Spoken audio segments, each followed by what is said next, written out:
All right, guys. Today I want to talk about grips and why you're probably using them wrong or you're probably not using them at all.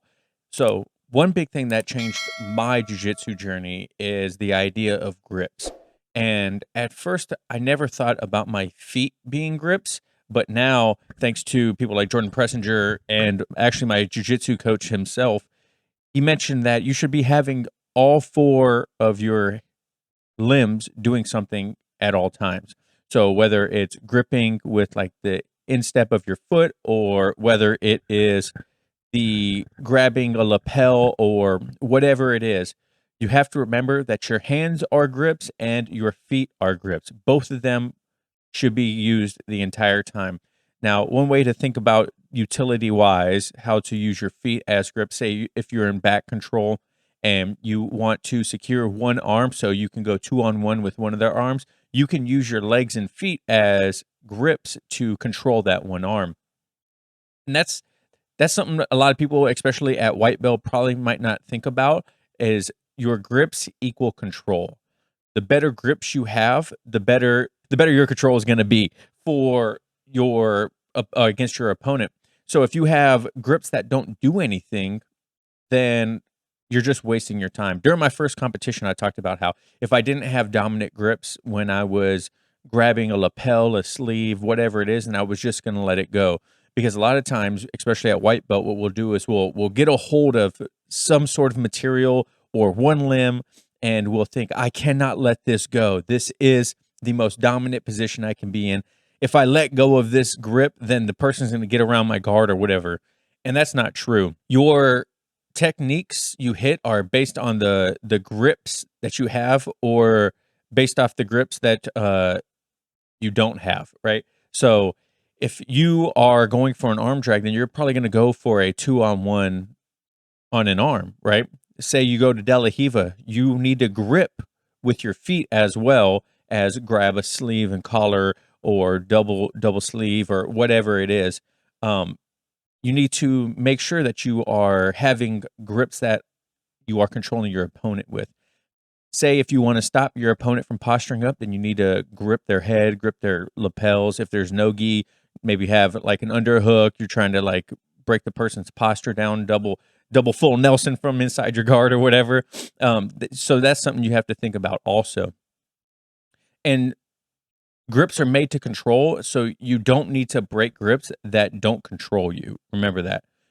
So say if someone has a grip on one of your sleeves or the bottom of your lapel and it's not doing anything to stop you, there's no reason to waste the energy on breaking that grip from this person.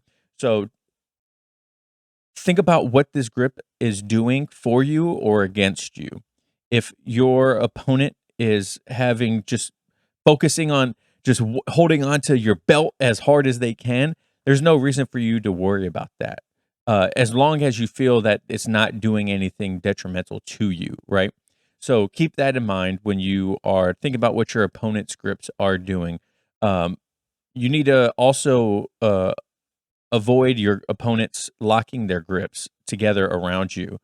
So, say if a person has a body triangle or a person has a body lock or their closed guard or a triangle, these people are locking their grips in on you. And it's a lot harder to break these grips once they get locked on you, right? So keep that in the back of your head. If a person has their feet crossed or let's say X guard, right? When you're in X guard, not single leg X, well, even single leg X too, but an X guard when those feet are crossed on that far side leg, right? You don't want that to happen. You want to break one of those grips. Say if a person has uh, a lasso or spider guard, those are dominant grips, right? Because they're using both. They're basically 2-on-1 on both of your arms because your feet are grips. So think about what you have to do to break those grips, and don't allow them to get those grips locked on you because once that happens, then you're going to be in a world of hurt. Right? It's going to be a whole lot harder to get around those. And like I mentioned earlier, when my professor Sean came to our academy and he was like, hey, make sure that your hands and your feet are always doing something. They're not just sitting there, uh, being useless, right? And I really try to think about that now as when I roll, because I wanna make sure that I'm both of my hands are holding on to something, or they're framing, or I'm trying to get a grip on something, and I'm trying to ensure that when I do get this grip on my opponent, that it's useful, you know? I A lot of the times when we first start, we'll think we have something dominant, we'll think we have something good, and it turns out it's not good. Or we think our opponent doesn't have anything from their grip, and then, we're passing our professor's guard, and we're like, "Oh, yeah, I'm about to get it, bro. I'm about to pass my professor's guard. So what if he has a hand in my collar? That doesn't mean anything. He can't choke me because I'm gonna pass his guard." And then you pass his guard, and he rolls over and hits you with a baseball choke, and you're sitting there thinking like, "Oh my gosh, that completely sucked. How did he get that on me? I didn't even think about his grips doing that to me," right? So that's something to think about also, because a lot of the times we don't see these grips being beneficial to our opponent or being beneficial to us until we get hit with a sneaky submission, we get hit with a sneaky sweep, and we're like, "Gosh, dang it, man." Another thing, when I was doing my first competition against my match against Benjamin, who was on the podcast, who won Masters World this last year at Blue Belt.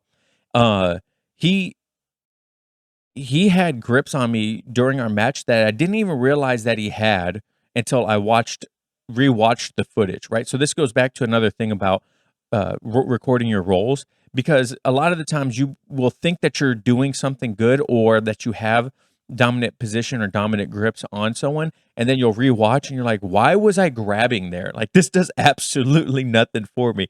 And in my match against Ben, I didn't even realize that he had a grip on or my pants when he swept me, or when I was going to pass his guard. He grabbed my ankle and swept me, and we luckily we got reset, so we didn't get points on that, because then my match would have been gone even worse for me against him. He ended up beating me, like, it was like 19-0 or something like that. He just completely dominated me. So, but just think about that when you're rolling with someone. Where are their hands? Where are their feet? Are they going to stop me from doing what I wanna do? Are they grabbing something that I actually need? You know? Because once you start paying attention to your grips and where they are, you'll start to realize techniques are just different grips. That's all they are. Submissions are just different grips, how you're holding on to the body, right? And if you can establish dominant grips in a dominant position to where the person, they don't have anything, right? They're just completely thrown to your will, then you will start to realize, man, I got this dude's arm trapped. He ain't going nowhere. Or I got this lady's arm trapped. She ain't going nowhere.